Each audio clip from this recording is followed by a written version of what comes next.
जय हिंद, वंदे मातरम। दोस्तों, मैं रवि पांडे अपने YouTube channel study with Ravi sir में आप सभी बच्चों का, सभी विद्यार्थियों का, सभी दोस्तों का स्वागत करता हूं।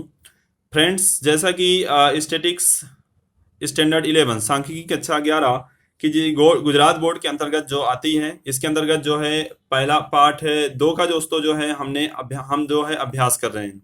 पार्ट 2 में जो है दोस्तों बहुत सारी चीज़ें जो है रिमूव कर दी गई हैं। कोविड-19 के चलते जो है सिलेबस में काफ़ी कुछ जो है चीज़ें जो है अवॉइड कर दी गई हैं, परंतु क्या है जैसे कि उसके सम्स ना हम ज़्यादातर नहीं सोल्व कर पाएंगे, क्योंकि जो है सिलेबस की अपनी एक लिमिटेशंस है, जिसके चलते क्या है कि हमें थियरी कंटेंट जो है उससे रिगार्डिंग जो है थोड़ी बहुत चर्चा हमें कर लेनी चाहिए, कि जिसमें से मतलब क्या थियरी कंटेंट से रिगार्डिंग, जिससे क्या है कि थियरी कंटेंट हमारा क्लियर रहेगा तो इन फ्यूचर कभी भी इस टॉपिक को हम देखेंगे तो वो चीज़ें हमारी क्या हो जाएंगी, क्लियर हो जाएंगी।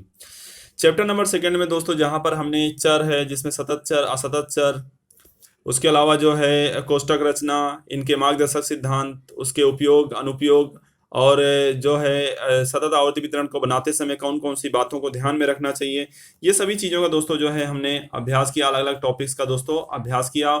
और दोस्तों आज का जो हमारा टॉपिक है वह रहेगा आकृतियाँ, जिसे हम डायग्राम के नाम से या पिक्चर्स के नाम से जानते हैं। तो डायग्राम्स क्यों बनाए जाते हैं, किस लिए बनाए जाते हैं, उसकी परिभाषा क्या है, उसके उससे जुड़े हुए मुद्दे क्या हैं, तो और उसके मार्गदर्शक सिद्धांत क्या है, उसके उपयोग अनुपयोग क्या है, ये सभी बातों का जो है आज दोस्तों हम चर्चा करने वाले हैं। तो सांख्यिकी कक्षा 11 गुजरात बोर्ड के अंतर्गत चैप्टर नंबर सेकंड। जैसा कि दोस्तों यहाँ पर जो है अगला टॉपिक 2.4 कोष्ठक रचना के बाद जो है 2.4 का जो टॉपिक है दोस्तों गुजरात बोर्ड के अंतर्गत आकृतियां, जिसे हम डायग्राम के नाम से जानते हैं। तो डायग्राम्स दैट मीन्स आकृतियां। सांख्यिकी में आकृति का महत्व व उसकी मर्यादाएं। तो सांख्यिकी में आकृति का क्या महत्व है, उससे क्या फायदे हो सकते हैं, उसके क्या उपयोग हो सकते हैं और उससे क्या नुकसान हो सकते हैं दोस्तों, तो उसके बारे में आज हम चर्चा करने वाले हैं। विशाल और जटिल सूचना को सरलता से समझा सके एवं उसे आकर्षक स्वरूप में प्रस्तुत करने हेतु वर्गीकृत की हुई सूचना को आकृतियों या आलेख द्वारा क्या किया जाता है दोस्तों, प्रस्तुत किया जाता है। जो सूचना विशाल होती है, जो सूचना जटिल या कठिन होती है, जिसको हम क्या कर सकें, सरलता पूर्वक समझ सकें एवं उसे आकर्षक स्वरूप में प्रस्तुत करने के लिए जो सूचना मंगाई गई होती है, उस सूचना को वर्गीकरण करने के बाद, अर्थगठन करने के बाद उसे सुंदर आलेखों के माध्यम से, आकृतियों के माध्यम से क्या किया जाता है दोस्तों, प्रदर्शित किया जाता है। हमारे अभ्यास क्रम में आकृतियां ही होने से हम यहाँ उसकी ही चर्चा करेंगे। आकृति द्वारा सूचना के मुख्य निष्कर्ष व सारांश अपने आप स्पष्ट हो जाए, इस प्रकार सूचना को प्रस्तुत किया जाता है। तो आकृति बनाने का मतलब, यानी कि आकृतियां या चित्र बनाने का मतलब क्या होता है कि उसको देखते ही मतलब क्या है कि आपको मतलब क्या है कि उसका जो है दृश्य आपके पटल, मतलब मस्तिष्क पटल पर पड़ जाना चाहिए कि यह आकृति कहना क्या चाहती है। जैसे कि नक्शा होता है, तो भारत का नक्शा उसको देखते ही आपको पता चल जाता है कि कौन सा राज्य, कौन सी सीमा कहाँ पर आई हुई है। विश्व का नक्शा देखते ही आपको पता चल जाता है कि विश्व के किस कोने में, यानी कि दुनिया के किस कोने में कौन सा देश आया हुआ, इसका भी ख्याल हमारे मानस पटल पर पड़ जाता है। आकृतियों द्वारा सूचना के मुख्य निष्कर्ष व सारांश अपने आप स्पष्ट हो जाएं, इस प्रकार सूचना को प्रस्तुत किया जा सकता है। जैसे कि टेलीफोन पर मौसम संबंधी आगाही आगाही विविध प्रकार की आकृतियों द्वारा की जाती है। जैसे कि टेलीविजन पर आप देखते होंगे मौसम समाचार, तो मौसम समाचार में देखते होंगे कि मतलब भारत का नक्शा बना रहता होगा, और उसके साथ मतलब क्या है कि 4 जो प्रमुख हैं, जैसे दिल्ली हुआ, मुंबई हुआ, चेन्नई हुआ, कोलकाता हुआ, तो ये प्रमुख जो महानगर हैं, तो इनमें मतलब क्या है कि आप देखे होंगे तो एडवर्टाइजमेंट भी आता है। अल्ट्राटेक का एक जो है ट्रक, जो कि मतलब क्या है घूमता है और वहां मतलब जगह जगह पर जाता है। पहले दिल्ली जाता है, फिर दिल्ली से मुंबई आता है, मुंबई से चेन्नई, चेन्नई से कोलकाता, इस तरह से मतलब क्या है सर्कुलेट होता है। और उसमें ये बताता है दोस्तों बच्चों की मतलब यहाँ पर टेम्परेचर कितना है, क्या कितना है, मतलब कि कितना इसमें ह्यूमिडिटी है, हवा कितने टेम्परेचर से, मतलब हवा कितनी मतलब किलो मीटर प्रति आवर्स या सेकंड से चलने वाली, ये सब चीजें मतलब क्या उसमें बताता है। और कहाँ कहाँ जैसे कि बरसात होने वाली है, बादल साफ रहने वाले हैं, मौसम साफ रहने वाला है, ये सब चीजें बताता है। उसी प्रकार देश की, राज्यों की विविध सरकारी तंत्र, व्यापारिक संस्थान इत्यादि उनके वार्षिक कामकाज से संबंधित सूचना के अभिलेख विविध प्रकाशनों या आकृतियों द्वारा क्या करते हैं दोस्तों, प्रस्तुत करते हैं। यहाँ तक तो देखा जाए तो हमने जो हमारी जो किताब वो भी इस तरह से आकृतियों के माध्यम से ही दोस्तों क्या की गई है, डिजाइन की गई है। जैसे कि आकृति, जैसे कि आप अपने बुक का जो फर्स्ट यानी पेज जो है, पहला बैकग्राउंड देखोगे जो है, इसका जो है फर्स्ट पेज आप देखोगे तो वो भी आकृतियों के माध्यम से ही, पहली जो स्टार्टिंग है लिखा ही है सांख्यिकी कक्षा 11, जिसके अंतर्गत एक मतलब क्या है, चित्र बनाया हुआ है। तो चित्रों के माध्यम से ही, उसके अलावा यदि आप कोई भी जैसे लेखा शास्त्र की बुक लेते हो, अर्थशास्त्र की बुक उठाते हो, या आप वाणिज्य संचालन की बुक लेते हो, सेक्रेटरियल प्रैक्टिस की बुक उठाते हो, सभी मतलब पुस्तकों में मतलब क्या है, कोई ना कोई चित्र क्या होता है दोस्तों, बना होता है। जैसे कि मैं अपने सामने यहाँ पर एक नक्शा आपको दिखा रहा हूँ, ठीक है। ये नक्शा जो है देख रहे हैं, ये विश्व का नक्शा है। अब इस नक्शे को देखते ही हमें क्या होता है दोस्तों, पता चल जाता है कि विश्व में कहाँ पर क्या है। जैसे कि एक चित्र मैंने दिखाया, भारत का ही नक्शा है, जिसके अंतर्गत ये चित्र देखते ही आप लोगों को, बच्चों, क्या हो जाता है, ख्याल आ जाता है कि मतलब कि ये चित्र क्या प्रस्तुत कर रहा है, क्या दर्शा रहा है, ये सब चीजें जो है यहाँ से हमें पता चलती है। उसी के बगल में यहाँ पर जो है ये आपको विश्व का नक्शा है, जो कि विश्व का नक्शा आप यहाँ पर क्या कर सकते हैं, देख सकते हैं। विश्व के नक्शा के बारे में दोस्तों यहाँ पर क्या है, चित्रित किया हुआ है कि किस तरह से है यहाँ पर दोस्तों। इसके बाद जो है इसका जो है महत्व बताया हुआ है। आकृति का महत्व निम्नलिखित बताए उपयोगों से क्या होता है, स्पष्ट हो जाता है। आकृति द्वारा प्रस्तुत की गई सूचना आकर्षक व कैसी होती है, संक्षिप्त होती है। आकृति द्वारा बताई गई सूचना कैसी देखने में होती है, अट्रैक्टिव होती है, और वह छोटे फॉर्म में होती है।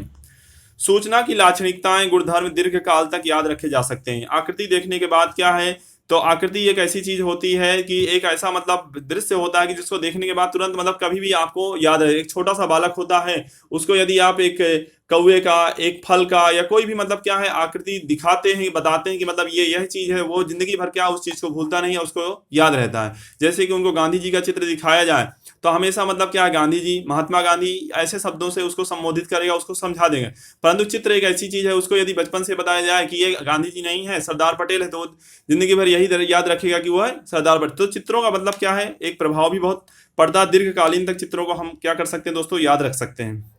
तो आकृति द्वारा प्रस्तुत की गई सूचना आकर्षक व कैसी कैसी होती है, संक्षिप्त होती है। सूचना के गुणधर्म दीर्घकालीन यानी लंबे समय तक दोस्तों हम क्या कर सकते हैं, इसको याद रख सकते हैं। दो या उससे अधिक समूह की सूचना के अनुपात में यदि आकृति बनाई जाए तो उस आकृति से सरलता से क्या की जा सकती है, तुलनात्मक अध्ययन किया जा सकता है। दो या उससे अधिक समूह की सूचना के अनुपात में यदि आकृति बनाई जाए तो उस आकृति को सरलता से तुलना किया जा सकता है। जैसे कि अभी दो टीमों के बीच जो मैच होता है, चाहे वह वनडे हो, चाहे टेस्ट मैच हो, चाहे वह 2020 मैच हो, तो पूरा मैच होने के बाद देखते होंगे किसी भी एक पारी का जब मैच होता है तो उसका एक ग्राफ बनता है। उसके बाद जब दूसरी पारी का मैच हो जाता है तो दोनों पारियों का मतलब क्या किया जाता है, ग्राफ बनाया जाता है, और उसका क्या किया जाता है, तुलनात्मक अध्ययन किया जाता है कि मतलब कि कौन सी टीम ने कितने रन बनाए, किस बैट्समैन ने कितने रन बनाए, कौन से बॉलर ने कितने विकेट्स लिए, ये सब चीजें, कौन कौन से ओवर में कितने रन बने, कितने विकेट्स आए, ये सभी उस ग्राफ के माध्यम से बच्चों जो है हमें पता चलता है। तो दो या उससे अधिक समूहों की सूचना के अनुपात में, तो यहाँ क्रिकेटों की ही सूचना नहीं, हम अपने व्यवसाय जगत में या जो है आर्थिक जगत में जो भी परिवर्तन होते हैं उनको भी हम यहाँ पर ले सकते हैं। सूचना को दर्शनीय आकृति से प्रस्तुत की हो तो उसके अध्ययन में समय की क्या होती है, बचत होती है। दर्शनीय मतलब कि दर्शनीय हो, मतलब लोग देखें, उसको पसंद करें, इस तरह से हो, तो वह आकृति जो है उसको, तो सूचना को दर्शनीय आकृति से प्रस्तुत की हो तो उसके अध्ययन में समय की क्या होती है, बचत होती है। आकृति द्वारा सूचना के प्रदर्शन में अशिक्षित, कम पढ़ा व्यक्ति एवं बालक भी सूचना का सही अर्थ क्या कर सकते हैं, समझ सकते हैं। तो एक आकृति जो होती है, जैसे कहा जाता है कि एक चित्र जो होता है वह 1000 शब्दों के बराबर होता है। जैसे कि आपको सरदार पटेल की प्रतिमा दिखा दी जाए, अब उस पर से कहा जाए कि 1000 शब्दों का निबंध लिखिए, तो आप आसानी से लिख सकते हैं। एक गाय दिखा दी जाए तो गाय पर 1000 शब्दों का निबंध क्या, 2000 3000 शब्दों का भी आप क्या कर सकते हो दोस्तों, निबंध लिख सकते हो। तो इसलिए कहा जाता है कि एक चित्र जो होता है वह 1000 शब्दों के बराबर माना जाता है। तो आकृति द्वारा सूचना के प्रदर्शन में जो होता है अशिक्षित, कम पढ़ा व्यक्ति एवं बालक भी, तो ऐसा नहीं है। और आकृति जो होती है उस पर भाषा या प्रदेश कभी उसके ऊपर असर नहीं करता है, क्योंकि गाय जो है, जिस देश में गाय को काऊ कहते हैं, तो मतलब ये नहीं है कि मतलब अब दूसरी स्टेट में जाएंगे तो मतलब उसको दूसरा कुछ कहा जाएगा, मतलब चित्र तो वही रहेगा, चित्र तो चेंज होने वाला नहीं है। तो आकृति द्वारा सूचना के प्रदर्शन में अशिक्षित हो व्यक्ति, कम पढ़ा लिखा व्यक्ति हो एवं बालक भी सूचना का सही अर्थ क्या कर सकता है, समझ सकता है। व्यापार वाणिज्य के क्षेत्र में आकृतियों के उपयोग द्वारा प्रभावशाली विज्ञापन क्या किया जा सकता है, बनाया जा सकता है। आज देखिए जाए तो कोई भी मतलब चाहे वह किसी भी चीज का होता है तो बिना विज्ञापन के माध्यम से, बिना चित्रों के माध्यम से कोई भी प्रोडक्ट जो है आज कॉमर्शियल जगत में, कॉर्पोरेट जगत में कुछ भी बिकता नहीं है। यहाँ तो टीवी का कोई सीरियल टेलीकास्ट होता तो उसके लिए भी बड़े बड़े होल्डिंग्स, बैनर्स और उसका एडवर्टाइजमेंट जो है फोटो के माध्यम से, चित्रों के माध्यम से क्या किया जाता है, बताया जाता है। यहाँ तक कि कोई प्रोडक्ट बेचना होता है तो प्रोडक्ट को भी मतलब क्या है, फोटो के माध्यम से, टेलीविजन के माध्यम से, रेडियो के माध्यम से, न्यूज़पेपर के माध्यम से, मैगजीन्स के माध्यम से, होल्डिंग्स के माध्यम से, वॉलपेपर के माध्यम से। तो इसी तरह से मतलब क्या किया जाता है बच्चों, ट्रेनों बसों में भी मतलब क्या किया जाते हैं, पोस्टर जो है चिपका करके एडवर्टाइजमेंट किया जाता है। तो ये सब क्या है, चित्रों का ही महत्व है। ये किसका महत्व है, आकृतियों का ही महत्व है। तो व्यापार वाणिज्य के क्षेत्र में आकृतियों के उपयोग द्वारा प्रभावशाली विज्ञापन बनाया जा सकता है। सामाजिक सुधारणा हेतु आकृतियों की सहायता से महत्व की बातों को सरलता से स्पष्ट किया जा सकता है। सामाजिक सुधार के कार्यक्रम जब किए जाते हैं या सामाजिक जागृति के कार्यक्रम किए जाते हैं या जन जागृति के कार्यक्रम किए जाते हैं तो उस समय भी मतलब पोस्टर्स, होल्डिंग्स, ये सब की आवश्यकता पड़ती है। उसके लिए भी हमें क्या करना पड़ता है, चित्र है, ग्राफ्स है या आकृतियां हमें क्या करनी पड़ती हैं, बनानी पड़ती हैं दोस्तों। आकृतियां भाषा बंधन से मुक्त होने के कारण विविध भाषा के लोग भी आकृति से स्पष्ट होने वाले एक समान निष्कर्ष पर क्या निष्कर्ष प्राप्त कर सकते हैं।